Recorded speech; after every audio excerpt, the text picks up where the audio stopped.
The absence of female pleasure in porn is a really obvious one to me as someone who has lived with a sexual pain disorder for such a long time and actually saw a connection with those women. Because I'd see them grimacing and I'd be like, yeah, like, same. So I think not just taking for granted the fact that porn, in order to stay as broad and as timeless as possible, what it does is it appeals to the most archaic gender stereotypes there are. And if we're talking about heterosexual porn, it just looks so awful for the woman. Like, it just does not look like a good time. No. It looks like so many elements of it are painful, and even the way that it ends, like with the man like doing whatever he does.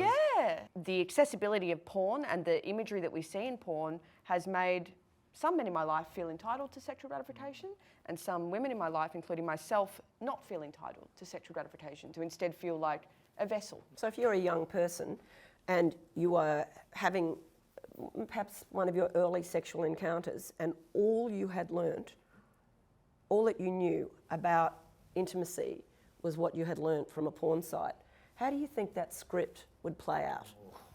Well, you're going to learn that, okay, so I should be starting a situation, initiating this way, and we have to do this position, and then that position, and I have to act a certain way, and I have to talk a certain way, I have to grab you in certain ways, and we have to finish in certain ways. You know, like, there's this idea that there's A, B, C, D, and we've got to tick all those boxes.